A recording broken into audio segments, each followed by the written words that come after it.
국민 여러분, 선배 동료 의원 여러분, 정치는 의사결정 행위입니다. 의사결정을 오직 한 사람이 한다면 절대 왕정이고 독재입니다. 한 사람이 한 표를 가지고 평등하게 의사결정을 하는 것이 민주주의입니다. 우리 정치는 그렇게 발전해 왔습니다.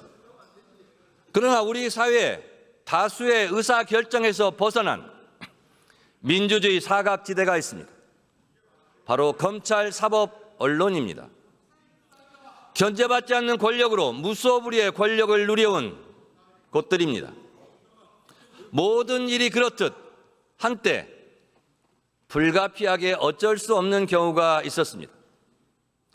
해방이 되고도 친일 경찰의 무분별한 수사와 고문 수사가 그치지 않았습니다. 재헌의회가 검찰에게 한시적으로 수사권을 부여한 것은 이를 막기 위해서였습니다. 3대 개혁은 비정상적인 것을 제자리로 돌려놓고 시대에 맞게 고치자는 것입니다.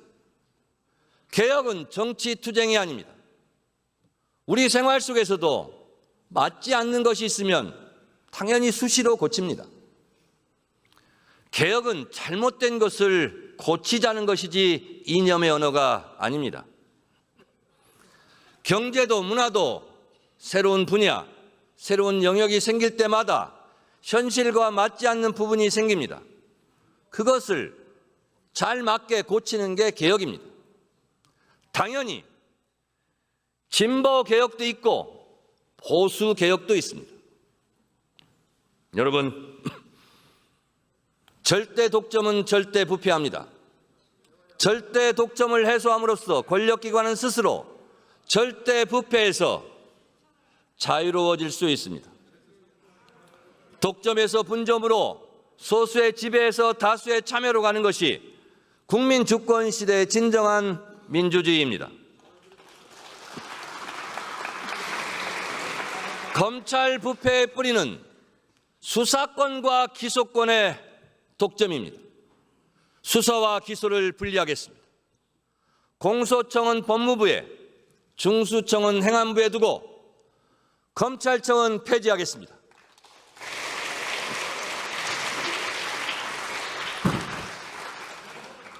개혁은 타이밍입니다.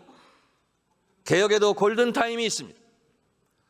추석 귀환길 뉴스에 검찰청은 폐지되었다, 검찰청은 역사 속으로 사라졌다는 기쁜 소식을 반드시 들려드리겠습니다.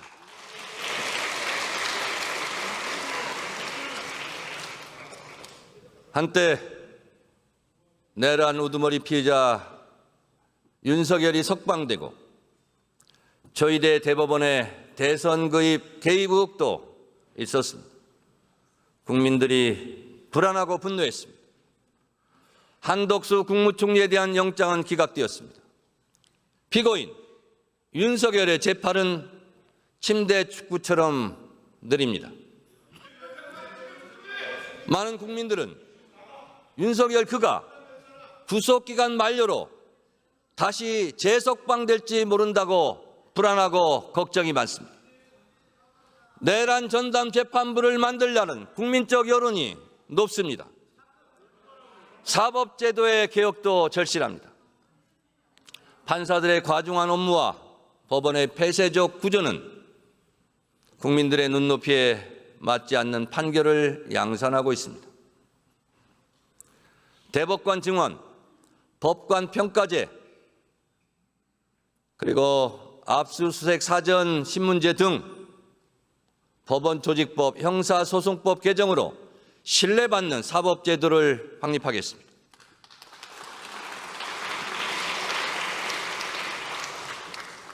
특히 대법관 증언은 반대할 일은 아닙니다.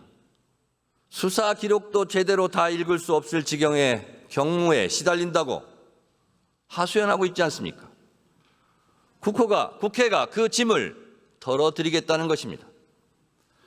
행정소유가 늘어나면서 국가의 모든 조직이 예산 증액해달라, 인원 증원해달라고 국회에게 요구하고 있습니다. 그런데 이상하게도 국회가 먼저 나서서 사법부의 예산과 인원을 늘려주겠다는데도 반대하는 조직은 처음 봅니다. 법원 스스로 개혁에 적극적으로 나서야 할 때입니다. 언론의 자유는 국민의 알 권리를 위해 국민이 보장한 것입니다. 따라서 언론 자유에 따른 책임 역시 국민을 위한 언론의 임무여야 합니다. 언론인 월터 프리먼은 말합니다. 언론이 부패하면 사회도 병들 수밖에 없다. 지난 1월 17일 스카이데일리는 일면에 대문짝만하게 국내 체포 중국 간첩 99명, 한미 부정선거 개입이라는 기사를 실었습니다. 명백한 가짜뉴스입니다. 심지어 선관위 직원에게 중국 간첩이라는 오명을 씌웠습니다. 내란 세력을 돕기 위한 명백한 가짜뉴스로 국민들을 혼란에 빠뜨렸습니다. 거짓말을 한 캡틴 코리아는 구속되었지만 가상 공간 어디인가에서 여전히 가짜 정보로 순수한 국민을 속이고 있습니다. 허위 조작 정보 때문에 혼자 괴로워하다가 극단적 선택을 한 분들도 적지 않습니다. 가짜정보근절법, 언론중재 및 피해구제법, 그리고 가짜 뉴스를 양산하는 유튜버를 법으로 규제해 우리 국민들을 보호하겠습니다.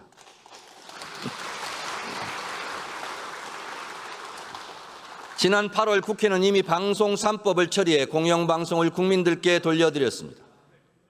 언론개혁은 언론의 자유를 위축시키는 법이 아닙니다. 극소수의 가짜뉴스, 고의성을 갖고 악의적으로 반복해서 가짜뉴스를 양산하는 것을 가짜뉴스로 규정합니다. 극소수의 가짜뉴스를 추방함으로써 다수의 언론인 명예를 지켜드리자는 것입니다. 이제 역사적 임무를 뒤로 미루지 않겠습니다. 개혁에도 다 때가 있습니다. 개혁은 필요할 때 그 순간에 이뤄내야 합니다. 야당의 대승적인 동참을 기대하고 촉구합니다.